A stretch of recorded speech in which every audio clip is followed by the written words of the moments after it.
at about 1:38 Eastern time this morning, the U.S.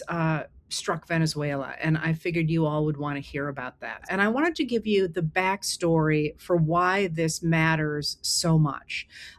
Aside from the people in Venezuela, aside from the fact that Maduro is a really bad guy, aside from all that stuff, there is a much, much bigger game afoot. And I just thought I'd remind you of that before Donald Trump gets on the television and tries to explain to you why this was such a terrific idea. So let's start with the first piece that you're going to hear a lot of, and that's that Maduro's a bad guy, and he is. That just is the case. The government of Venezuela was elected originally, but then now he won't leave office, and he has destroyed Venezuela's economy. That's one of the reasons that so many Venezuelans are leaving the country and going not just to the United States, by the way, but elsewhere. That is not, however, really apparently why the Trump administration is going after Venezuela. As you know, we have been bombing small boats apparently from Venezuela. One of the things to be careful about in the news is that when people start to repeat stuff, it takes on a life of its own. So our understanding is that the small boats that the administration has been bombing by calling them narco terrorists are from Venezuela. But right now, we still don't know who those people are. So when I use words like allegedly or we think, it's worth remembering that it at least appears that one of those boats was not from Venezuela. And I say appears because the whole point is this has been shrouded in such extraordinary mystery. But the administration has been hitting those small boats, arguing that the drug traffickers that are using the country of Venezuela to move drugs are affiliated with the Maduro regime, which experts say is not the case. And it's also worth remembering that when the Trump administration insists that those drugs are killing a lot of Americans, they are implying that the drugs that are crossing Venezuela from other countries, by the way, Venezuela itself is not a big producer of drugs. It's a trafficking corridor. They're implying that those drugs are illegal fentanyl, illicit fentanyl. But they're not. The drugs that come across Venezuela overwhelmingly are cocaine, and that's what the administration has said to Congress, that this is cocaine they're going after. But then to the public, they're saying this is killing a lot of people. And cocaine is nothing to take for your health, but it's not fentanyl. So there's a lot of fuzziness going on around there. So what happened last night was an extension of that those attacks on those boats, which most legal experts think are illegal because we're not at war with Venezuela and there's been no due process for the people in those boats. And in the past, we have simply stopped those boats and taken them to a port for the legal system to work its course. And in fact, recently, the end of 2025, when the U.S. hit a couple of those boats and it appeared there were survivors, they called in the Coast Guard to come get the survivors and do the normal, which is take them to a place where they can be tried or, arrested and tried.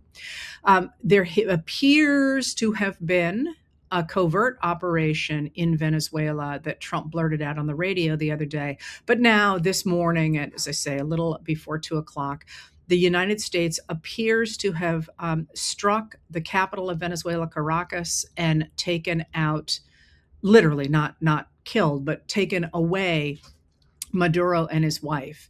It appears that his vice president, Maduro's vice president, has fled to Russia. But again, we're early days here, and I'm just telling you what's in the news this morning so that we have a baseline for the background that I want to give to you and why this matters aside from what matters to the Venezuelan people, whom I don't study, by the way. I only know any foreign country as it interfaces with the United States. So my apologies to anybody that I can't answer any more questions on that. But the story that matters here in the United States and therefore to the rest of the world is twofold. The first part of that story is, as I have been recording now for months, Donald Trump is in an extraordinarily weak position. That is, his poll numbers are abysmal. The economy is in bad shape. There have been signs that the economy is better lately than people economists are saying, but we really can't trust the numbers anymore because he has because of the delays and so on. That's not to say that the economists working in the federal government are all corrupt by any stretch of the imagination, but those numbers are just not solid anymore. Um, in addition to that, the the Epstein files are clearly a huge problem for for the president, not the former president, for the president, as they are trickling out. The Department of Justice has broken the law by not releasing them as the law required by December 19th, and the ones that are coming out are already really bad enough that any other president's career would have ended. And then uh, New Year's Eve, the Republicans on the House Oversight Committee, led by Jim Jordan, a Republican of Ohio, released the transcript of the December 17th interview that former special counsel Jack Smith gave to the House Oversight Committee about Trump's retention of classified documents and attempts to overthrow the government on January 6, 2021, and everything that went around that. And that testimony was absolutely damning. The fact that they released it at night on New Year's Eve shows you how desperate they were to hide it. So, with that backstory, the Supreme Court, before the end of last year, said to Trump that in a preliminary decision, it was not the final decision, but it tended to show which way the decision was going to go, that Trump could not deploy federalized National Guard troops in the area around Chicago. That's what the suit was about. But the implication was he was going to have to pull back his federalized National Guard troops from every place they are, except Washington, D.C., which is not a state and which is overseen in a different way than the states are. And Trump immediately, or shortly after that, said, "Well, I'm going to pull out the troops from Portland, Oregon, Chicago, and I'm going to go with Los Angeles again. I'm a little tired." But I could come back. And people at the time interpreted that as, I wasn't fired, I'm leaving, kind of thing, that this was something that he was going to show his power some other way. And you need to have that backdrop behind you too for what is happening in Venezuela. Okay, so now he has struck Venezuela, and he is taking out the leader of Venezuela and the leader's wife. Again, bad people. But he was on the Fox News channel this morning basically saying, now we have Venezuela's resources, primarily its oil and the sweet crude that is off the coast of Guyana.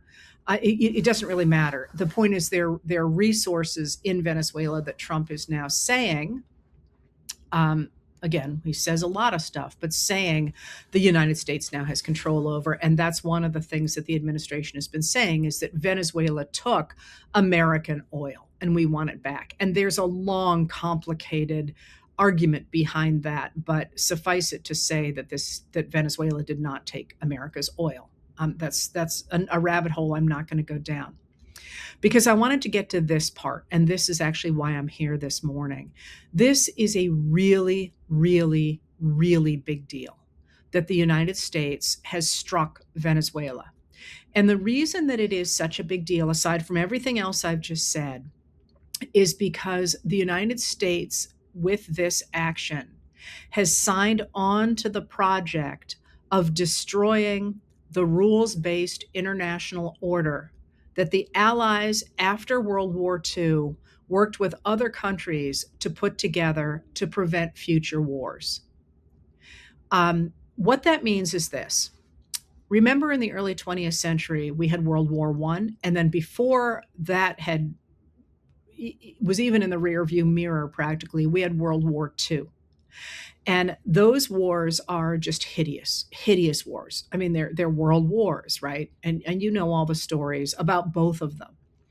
In the at the end of World War II, the Allies, of which the United States was a major partner, recognized two things. They recognized that the world had to have a better way to solve differences between countries, and they recognized, especially Eisenhower, Dwight D. Eisenhower is going to become the United States president in 1953, was the supreme commander of the Allied Expeditionary Forces, and he recognized the importance of this, and that is at the end of World War II, the world has nuclear weapons.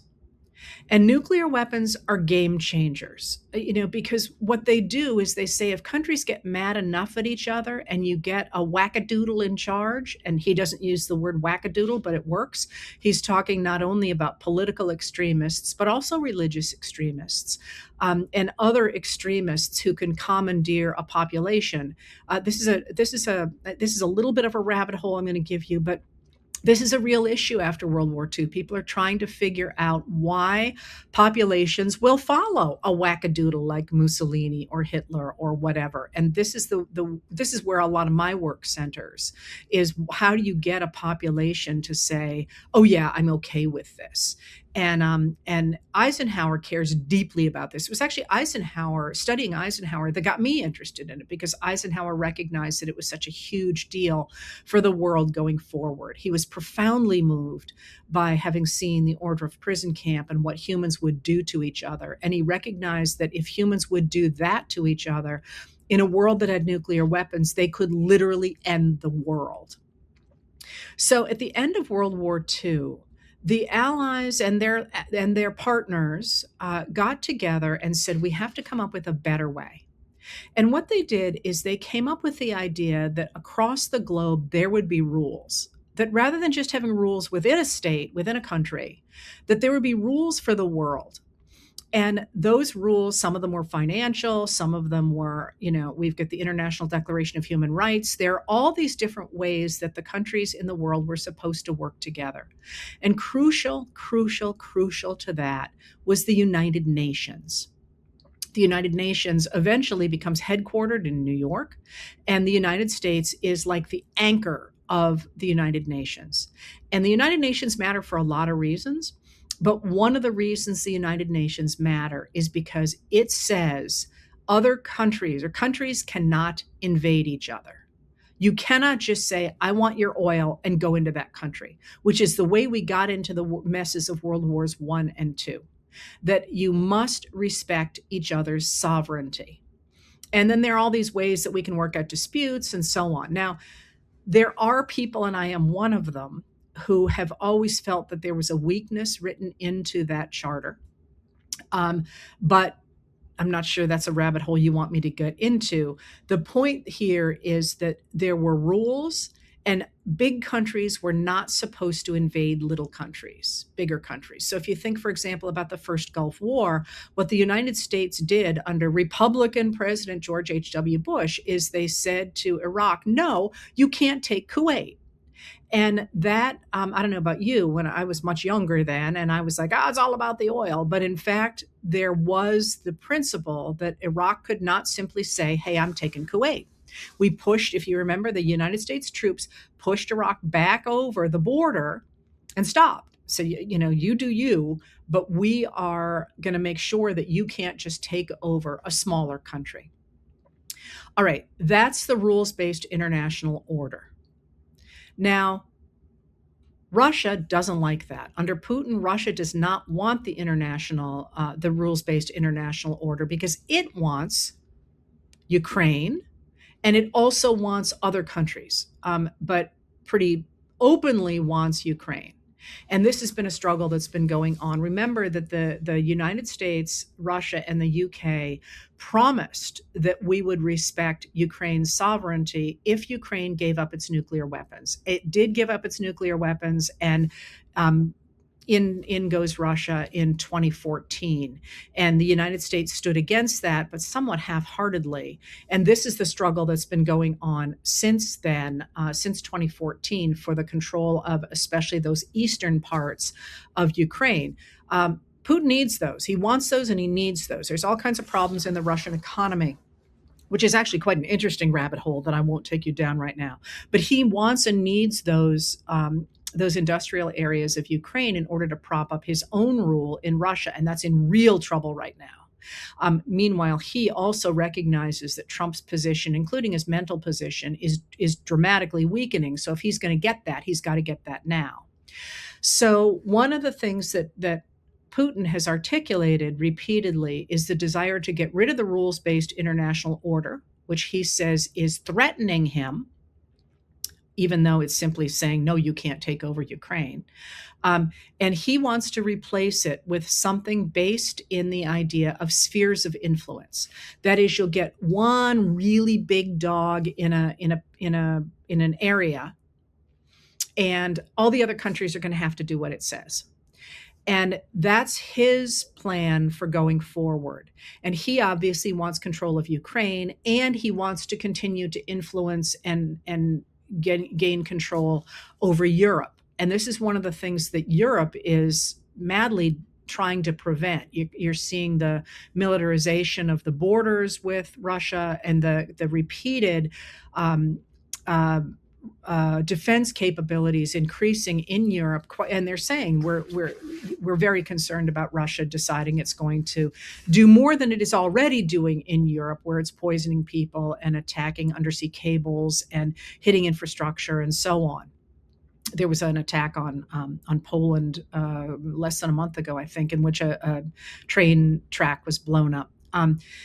So Russia wants to get rid of that rules-based international order because it wants more influence in Ukraine, and it also wants influence in Russia. But there's more than that.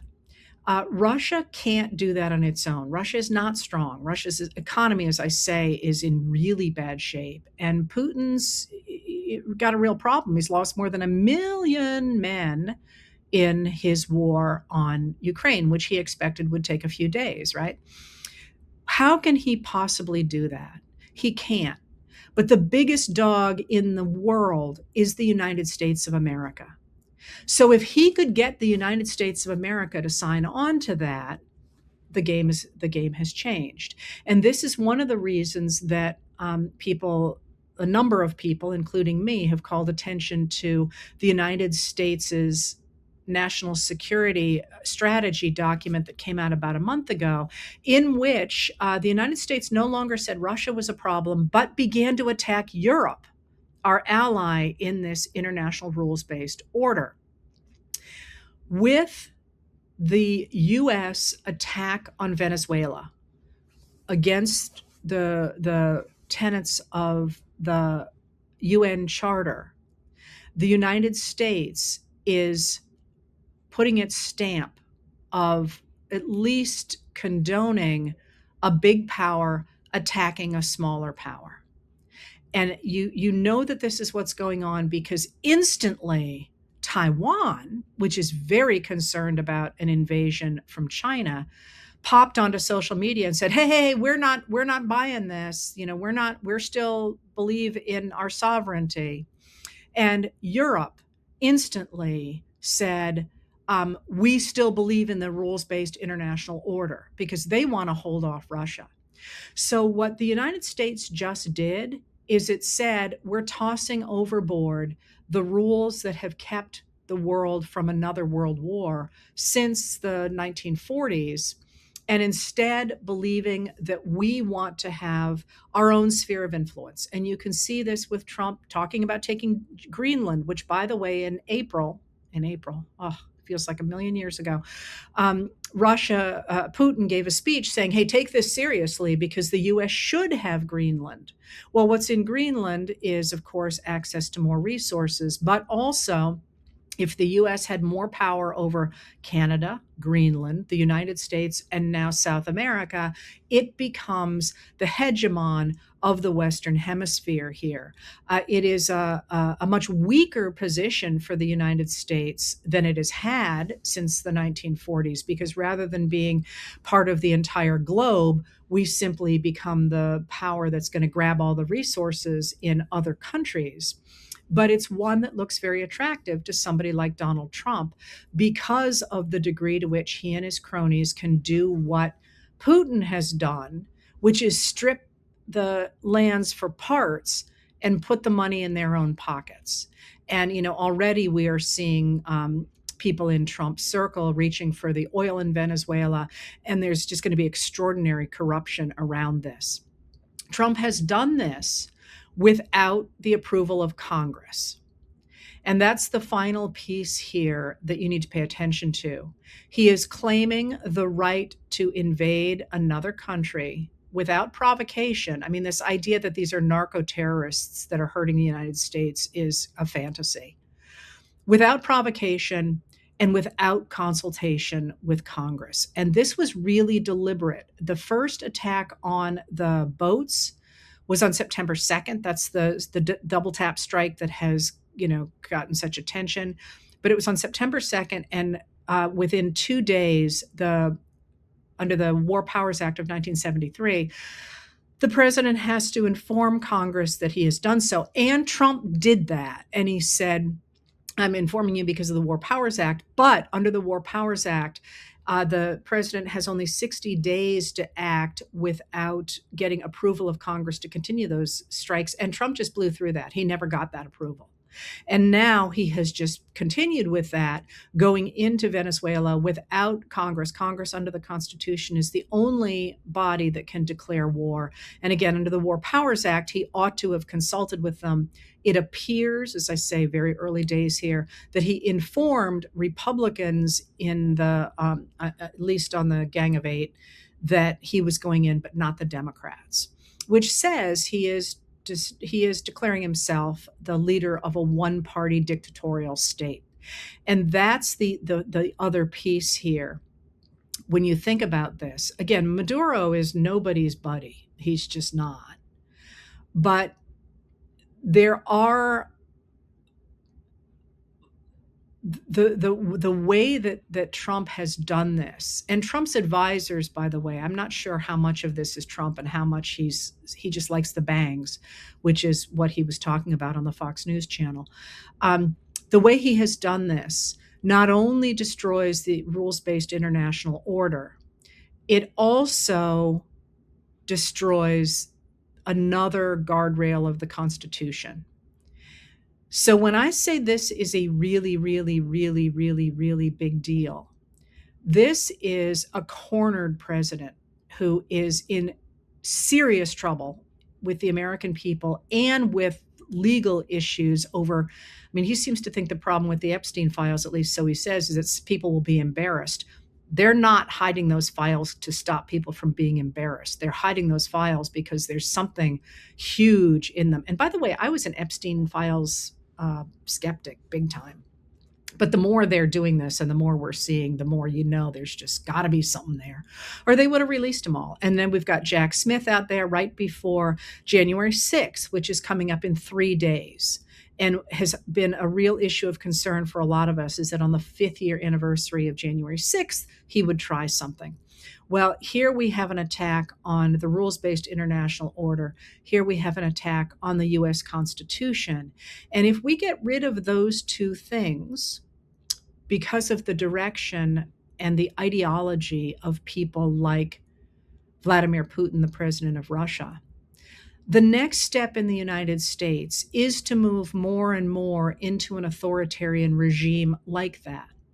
And if that authoritarian regime like that gets its full hold here in the United States, you can look at Russia now, where there's a very few people who are extraordinarily rich, but whose lives are very much in danger. A lot of them seem to have a lot of problems with windows and poison.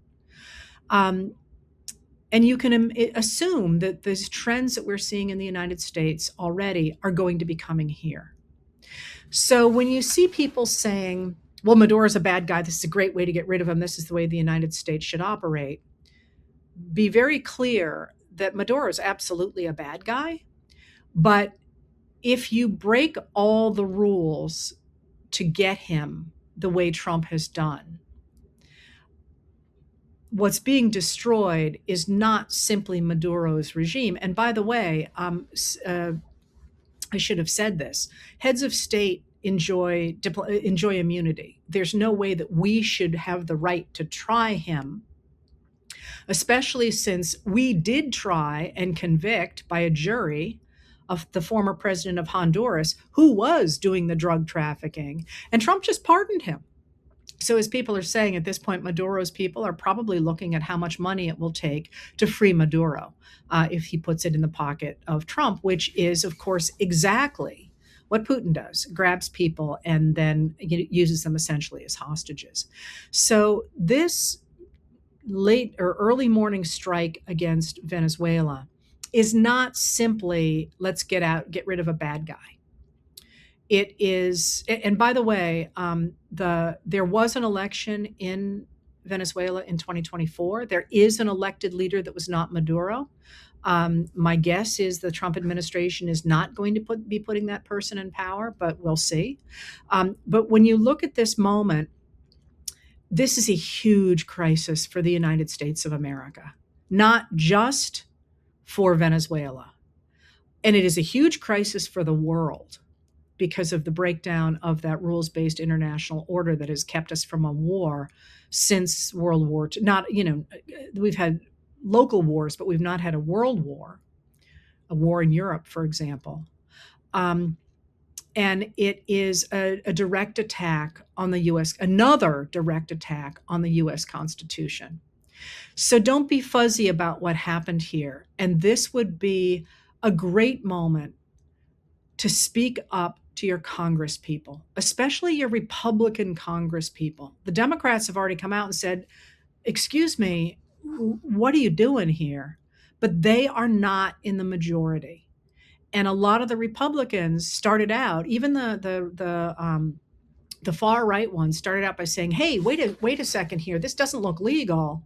And they're already starting to come around because generally wars make a president more popular, and they don't want to buck Trump and say, we're going to back Maduro on this. Because again, Maduro's a bad guy. Light up these freaking phones, because I think if you've listened to me before, you've heard me say that we're facing a crisis because Trump has gotten more and more and more and more cornered. And as I've been saying and wincing, the next 3 months, which I said 3 days ago, are going to be hideous as he and his people try to maintain control. Because it's coming down to the line here. Either they are going to grab control and turn the United States into a dictatorship, or the American people are going to take our system back, and we're going to make it based in the law again and not in personalities. And we're going to start to enforce the laws against corruption, and we're going to enforce the Constitution. And with luck, we're going to make this country and its rules and laws more responsive to everyday people. You can see that building. One of the reasons I highlighted the Mamdani speech yesterday, a lot of people said, well, we don't know what he's going to do. And I'm like, 100% we don't know what he's going to do. And I'm always a skeptic when a politician says they're going to do anything. But the language matters. The fact that, he's talking about using a government for good anymore, stopping corruption and so on. This is the moment for the next, like I say, 3 months is the time I give it. I'm thinking we're going to have an answer by May as to what's going to happen to the Trump regime. But now is not the time to roll your eyes and say, we always go into Latin America. The United States has a terrible history with Latin America, going back to the 1840s at least. That's a rabbit hole someday not even a rabbit hole. Someday I'll do a whole episode at least on that. But this is not that usual. This is an attempt to side with Russia to overturn the rules-based international order and align the United States with Russia rather than with Europe, rather than with democracies, rather than with the idea that countries should have their own right to sovereignty. And once we have given that up, we have not only given up the sovereignty of all nations, because all it takes is somebody with more muscle to come take you over. We will also have given up a significant portion of the American Constitution and given the president the ability to take the U.S. military and do whatever he wants with it without oversight by Congress. And so when those strikes, literally last night, I was finishing the letter, and I was all set to go to bed. I wanted to go to bed earlier, but I was reading the news. And always, when I finish a letter, I always am thinking about the next one. And I was actually sort of shaping out the next two. And I saw the first video coming out of Venezuela. I remember it was 1:38, and I was like, no. And then within 10 minutes, there was confirmation, and I thought, this is it. Here we go. On that note, please speak up. This is it. And it's going to get worse. I've maintained this all along. It's going to get worse. But the vast majority of Americans want the Constitution. They want rules. They want laws that apply equally to everybody. They want to be treated equally before the law. They want to have a right to a say in their government, and they want to have equal access to resources. And my friends, that is not a radical position. That is the same position that FDR had in the 1930s. It is the same position that Teddy Roosevelt, a Republican, had at the turn of the last century. It is the same position that Abraham Lincoln took in the 1860s. That's what it means to be an American. And this is our moment to try and protect that for the 21st century. Anyway, by my calculation, Trump should be about to speak about what he's done. You can go hear what he has to say about it, but that's the backstory. That's what's at stake in the U.S. strikes on Venezuela. Thank you for being here.